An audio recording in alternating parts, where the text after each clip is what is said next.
À l'aube de la blanche saison, Michel Guimond, vice-président des relations avec la communauté pour le groupe Le Massif, eh bien, il est venu nous voir en studio, question de faire une mise à jour sur l'évolution des trois pôles de développement. Il profite également de l'occasion pour faire une petite mise au point concernant le bruit du sifflet du train. Monsieur Guimond, bonjour. Oui, bonjour. Vous allez bien? Très bien. Oui. On est ici pour faire un peu de mise à jour des projets entourant le groupe Le Massif. On peut commencer par la montagne. Il se passe des choses là, à l'aube de la blanche saison. Oui, effectivement, la montagne est prévue ouvrir le 15 décembre. On espère qu'on va être plus chanceux que l'an passé où la montagne avait ouvert seulement le 26 décembre. Et tout dépend de la température, si on a une bordée de neige avant, si l'enneigement artificiel va bien, on pourra peut-être ouvrir avant le 15 décembre, mais la date prévue, c'est le 15 décembre.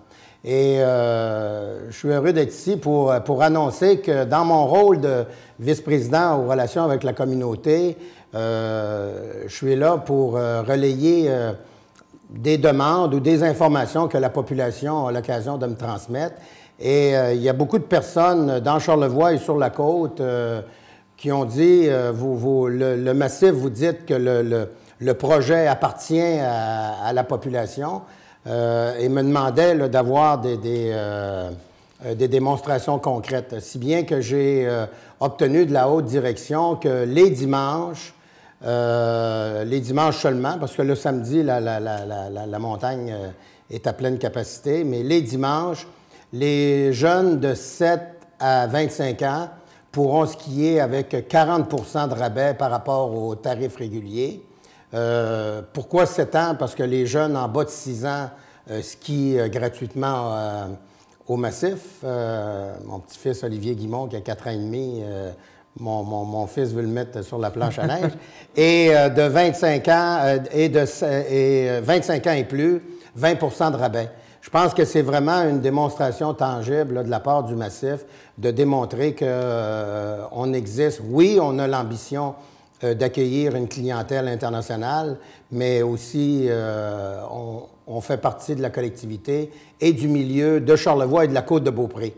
Et pourquoi la Côte-de-Beaupré? On sait que la montagne est dans Charlevoix, mais l'arrivée du train touristique qui part de la chute Montmorency jusqu'à la Malbaie, avec des escales à Baie-Saint-Paul, fait en sorte que le projet, il est dans Charlevoix-Est, dans Charlevoix-Ouest et aussi sur la Côte-de-Beaupré. Et étant un résident de la Côte-de-Beaupré, j'ai trouvé des arguments pour convaincre la direction, mais ça a très bien été. Alors, un incitatif pour inviter les gens à aller skier. Aussi, je pense que des constructions au niveau mobilier, là, ça bouge un peu du côté du massif. Oui, effectivement. Si vous avez l'occasion de vous y promener, les chemins d'accès sont faits, le déboisement, toujours entre autres, avec du déboisement vraiment minimum. Ce projet-là respecte les principes de développement durable. J'ai vu les maquettes et l'implantation dans la montagne et ça va respecter les dénivellations, bien entendu avec la vue magnifique sur le fleuve Saint-Laurent et les locaux, entre autres. C'est débuté. On devrait être capable de livrer quelques unités pour la saison hivernale. Si on se transporte du côté de l'hôtel La Ferme, là, c'est presque terminé ou on est en train de fignoler les derniers détails. Oui, bien, pour la télé d'ici, vous étiez présent à l'inauguration officielle le 20 septembre dernier. C'est un hôtel pavillonnaire, comme on voit des fois dans le sud, un bâtiment principal avec 4 bâtiments secondaires. Et le bâtiment principal a ouvert le 21 juin. Le premier pavillon, le clos, a ouvert le 20 juillet et les 3 autres devraient ouvrir quelque part entre le 1er et la mi-décembre. Aussi, le spa, le centre de santé, etc. Juste un petit détail au niveau du spa, c'est un des plus gros au Canada. Il va pouvoir contenir 70 personnes dans le spa. Et on a été retardé d'au moins 4 mois. Tout ça devait ouvrir dans le courant de l'été, mais l'incendie qu'on a eu au mois d'avril a fait en sorte qu'on a perdu 24 chambres.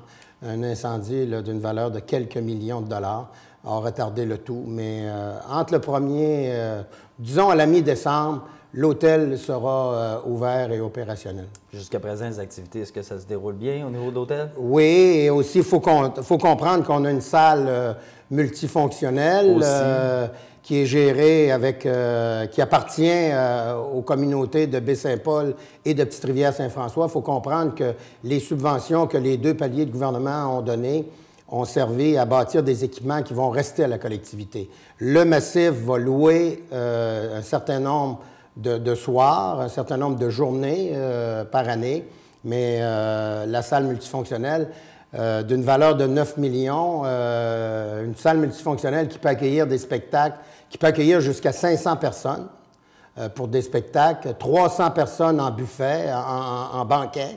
Donc, pour une communauté d'environ 7 000 de population comme Baie-Saint-Paul, je peux vous dire que ça fait l'envie des voisins et des voisines.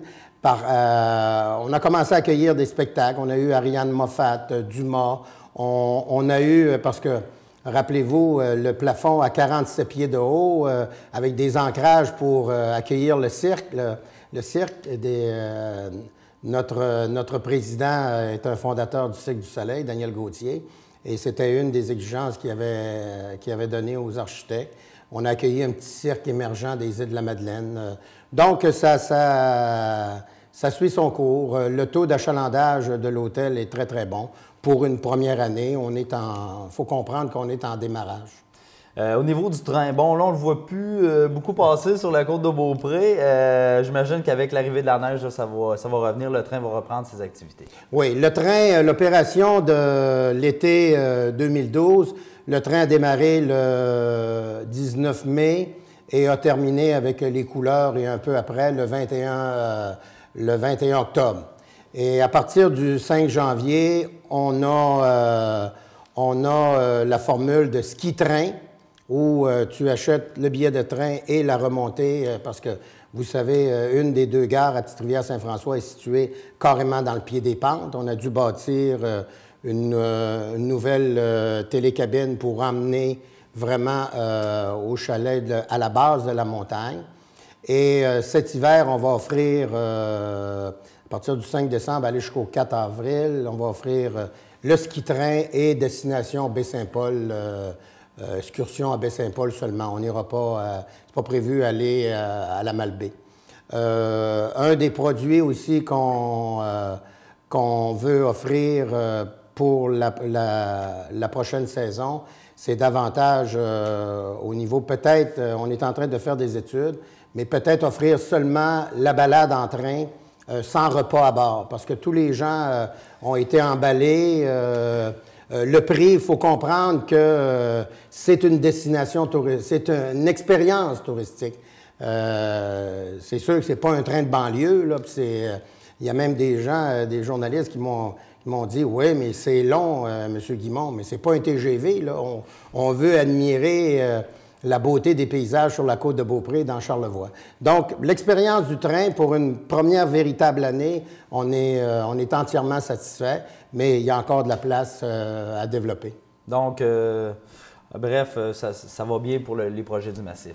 Oui, en général, ça va bien. Puis je voudrais en profiter, étant donné qu'on est à la télévision d'ici. Il y a certains maires qui m'ont fait des représentations quant au sifflet du train dans les municipalités. Et je veux en profiter pour expliquer que c'est une exigence de Transport Canada. Au passage à niveau... Ils ont dit que c'était dérangeant? Oui, il y en a. Il y a des maires là, qui m'ont approché, qui m'en ont parlé. Là. Je veux dire, j'ai l'occasion de les côtoyer dans différentes activités sur la côte. Il y a encore des organismes qui m'invitent. C'est le fun de voir qu'on n'a pas été oubliés. C'est une exigence de Transport Canada. On n'a pas le choix de siffler au passage à niveau.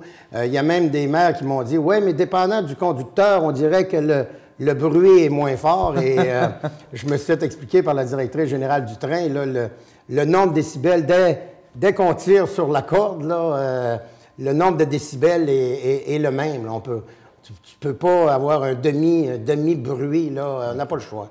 Puis pour se soustraire, il faudrait que les municipalités s'assurent de faire des barrières pour pas qu'il y ait d'intrusion sur la voie, puis d'avoir des barrières qui se baissent avec des feux clignotants à la charge de la municipalité. Ça veut dire, je voulais quand même le préciser, Le train ne siffle pas là, ici sur la côte de Beaupré pour le plaisir là, du conducteur. C'est des règlements que Transport Canada nous impose. Donc, merci d'être venu nous voir en studio et d'avoir fait cette mise au point, M. Guimond. À la prochaine.